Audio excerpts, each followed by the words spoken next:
All right, A19 homework. Let's go. So write the equation of the function g of x shown in the graph and describe the graph as a transformation of the graph f of x is equal to absolute value. Okay, so this is the parent function. So this is the parent.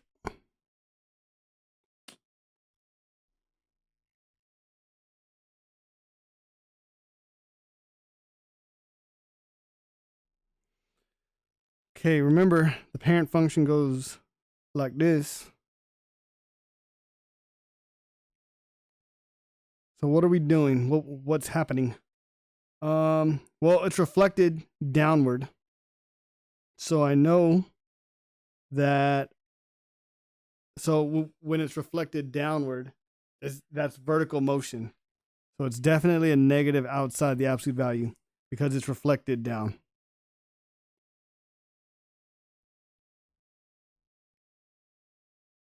Right. Over the x-axis. Not only that, but it looks narrower.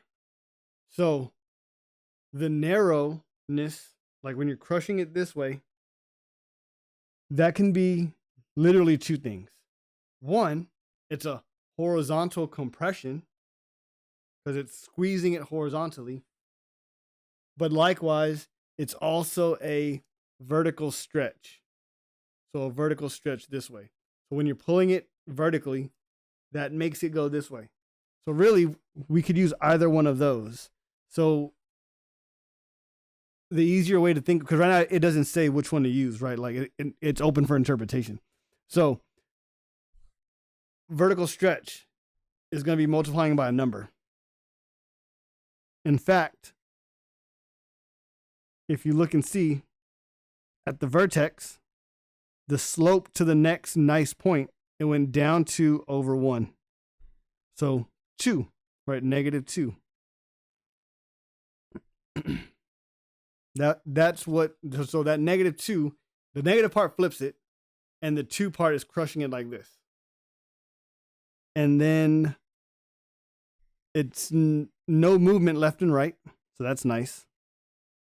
And it is a shift up. How many? 1, 2, 3. Up 3.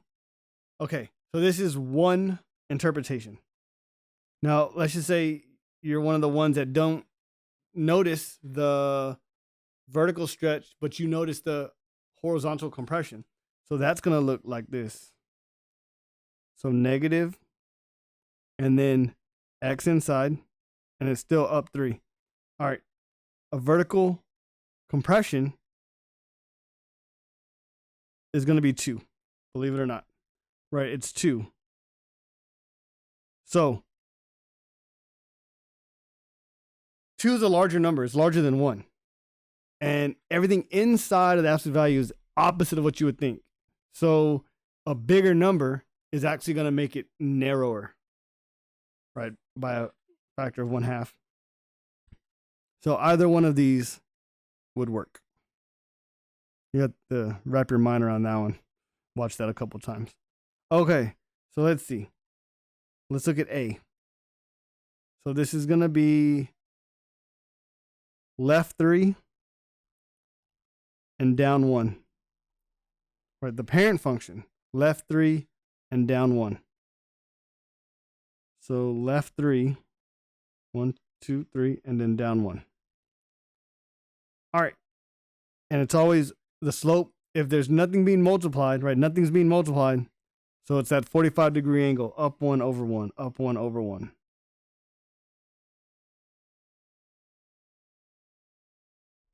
Both directions.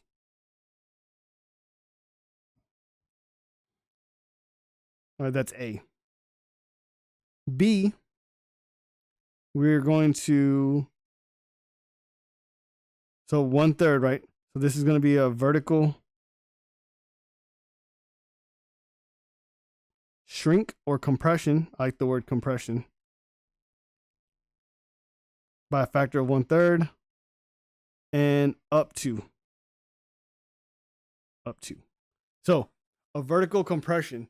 So we're going to crush it vertically. And so at the 45-degree angle, right? When you're crushing it vertically, it's going to get flatter. It's going to get flatter. All right, so we're going up to the vertex, that is. So the vertex is going to be here, up 2. And then for 1/3, I'm going up 1 and to the right 3 for 1/3.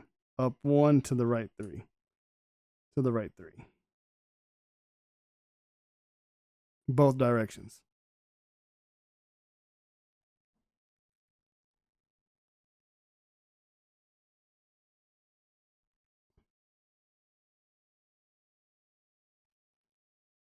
There it is. It went up 2 and it got wider.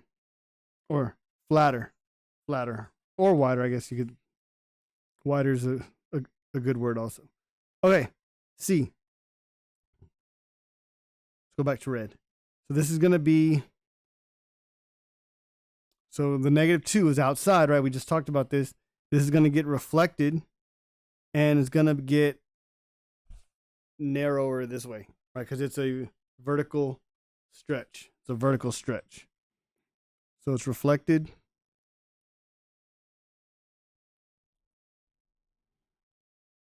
Across the x-axis and vertical stretch. That's a V. I'm getting lazy. Stretch.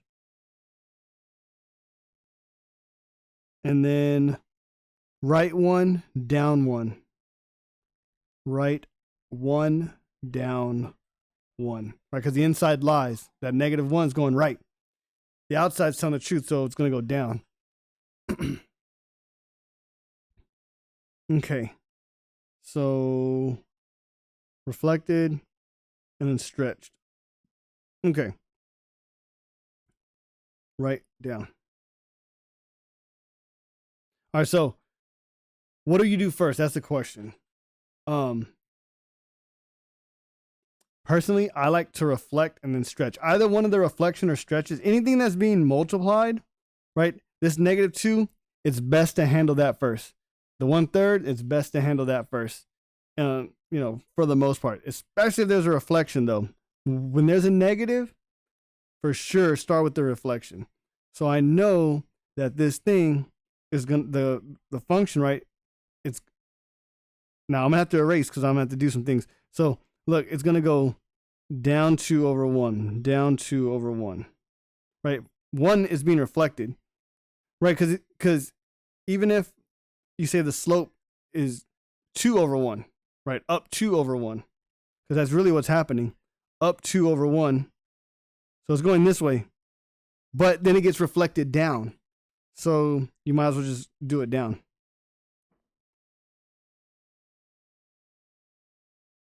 So down 2 over 1, down 2 over 1, down 2 over 1, all the way.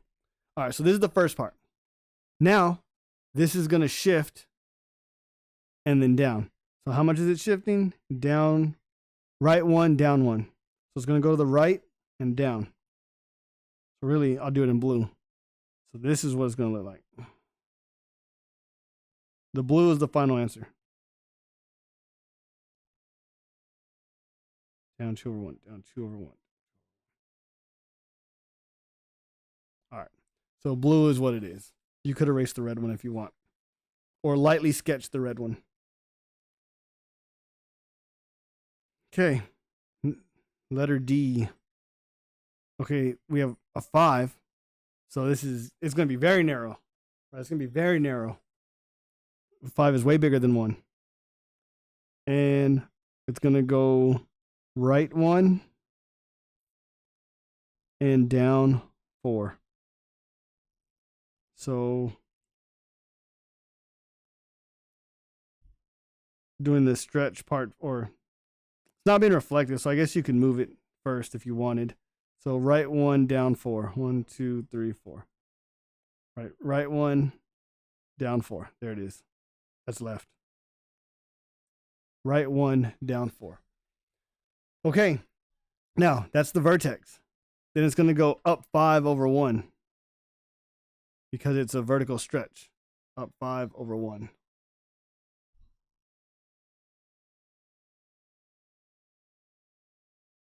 both directions. So there's some symmetry here. This is nice.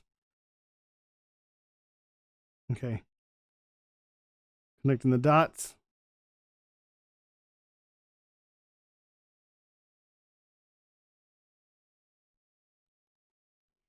Okay, there it is. That's what it looked like.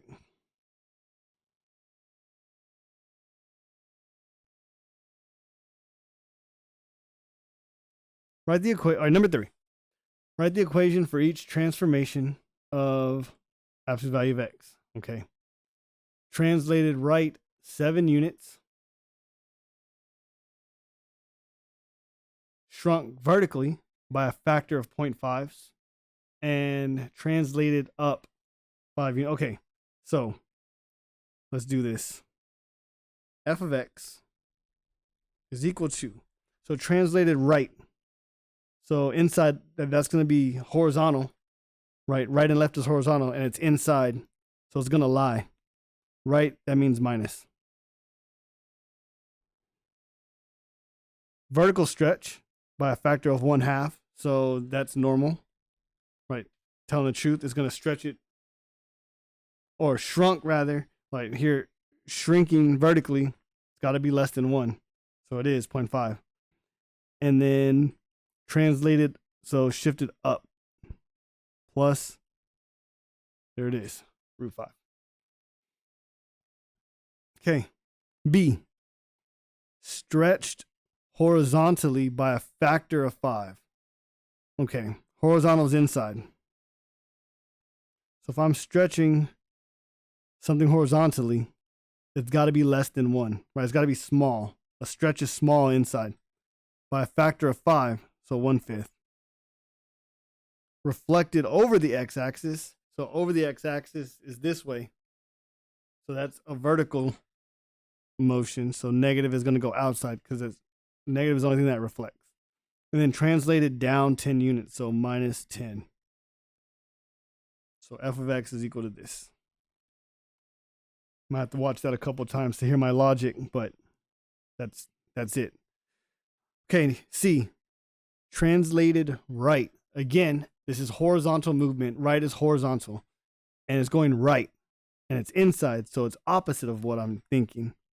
So x is going to be minus 9, right? X minus 9. That is definitely to the right 9 units horizontally. And translated down, so minus 6 units. There it is. Right and down. Negative, negative. Okay.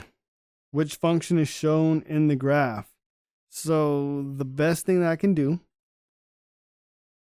is try to think about the vertex, right? The vertex was here because the parent function's vertex is there. And then it went to the right 2 and up 1. That's the only way to get to the new vertex. Right 2 and then up 1. So right 2, so opposite and then up 1. So it's A. Right, this would B would be right 1 up 2. C would be left 2 up 1. And then D would be left 1 up 2. So no. Oh, you can't see it. My bad. So that's 4. Okay. Nor 5. Is this it? All right, we're at the end. Before answering each part, review them carefully to ensure you understand all terminology and what is being asked. Bro, I'm professional, dog. Like, you already know. So, this is going to be A. Describe how the graph is working. G of x, or it doesn't say working, but I'm paraphrasing. G of x is equal to absolute value of x plus k. Changes compared to the graph of f of x, absolute value of x. So we're basically comparing it to the parent function when k is greater than 0 and k is less than 0. Okay, so describe how the graph is working. Okay, so think about it, right? just in the back of your minds, the parent function looks like this. This is what f of x looks like. Right, that's the parent function. Now, when k is greater than 0, meaning you add a number, 1, 2, 3, ... any number, well, then g of x, so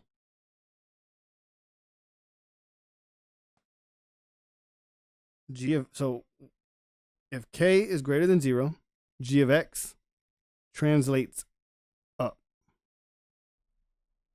In other words, shifts up. K units. Right, k units. So if k is 3, it's going to shift up 3 units. If k is negative, right, less than 0, g of x, right, translates, moves down k units.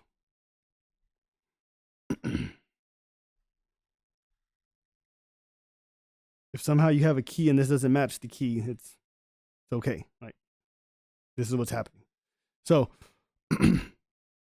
B, describe how the graph h of x for k times absolute value of x changes compared to f of x. Okay, so again, this is the same thing. So when k is greater than 1, so this number out here, when this number is greater than 1, if k is greater than 1, right? If k is greater than 1, h of x, dude, I'm like backwards. H of x vertically stretches, is stretched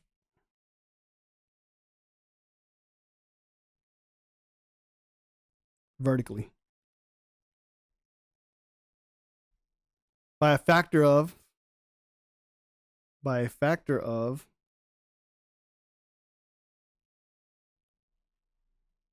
k, by a factor of k.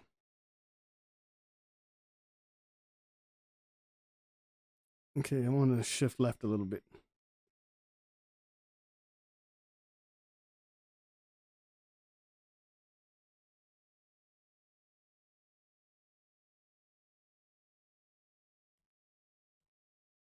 All right, if k is between 0 and 1,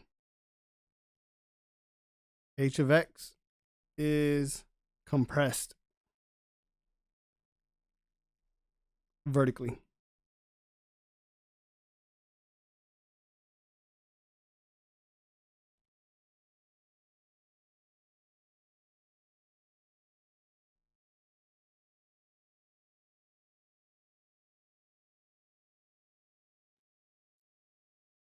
By a factor of k.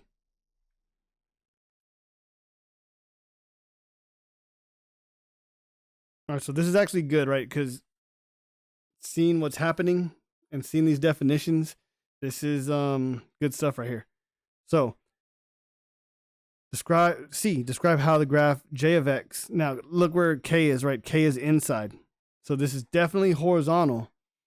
And oh look, we want to know what happens when k is strictly less than 0. Like, they don't even mention greater than 0. That's crazy.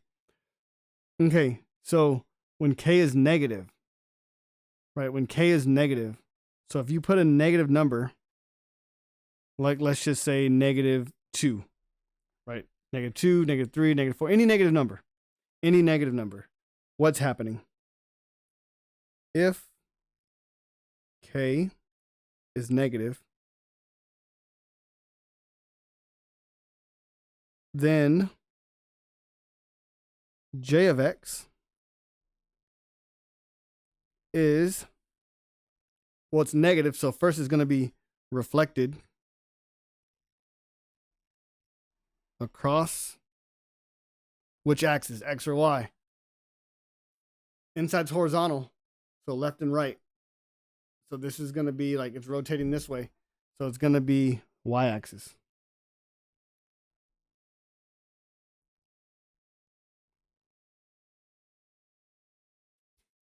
And, right, it's a number. Now,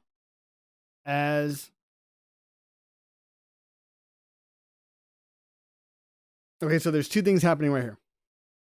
So k is negative. So from 0 to 1, k is a fraction, right? Smaller than 1. So it's going to be, and if k is between, oh, this is crazy. So k has to be, well, these symbols are going to be backwards. That's wild. Right, because we're saying from 0. Is it larger than 0? Larger than 0 would be positive. So less than, right, k less than 0. Right, because it's still negative. K is negative. But we want bigger than 1. Negative 1. So from 0 to negative 1. Right, 1/2, 1/4, 2/3, 3/5. Anything less than negative 1, or anything between negative 1 and 0, it's backwards because it's negative. So anything between 0 and negative 1, that's the point. J of x is, right, it's a fraction, so it's going to get bigger, right, because it's opposite. It's horizontally stretched by a factor of k. So if it's 1/2, 1/2, negative 1/2, then it's by a factor of 2, right? 1/2 would be a factor of 2. 1/3 would be a factor of 3. 1/4 would be a factor of 4. 1/5 would be a factor of 5, or 1/5 would be a factor of 5. So whatever that denominator number is, that's the factor. And lastly, if k is less than negative 1, right, going more negative, -1, -2, -3, -4, -5, all that's smaller than -1, right? J of x is horizontally compressed.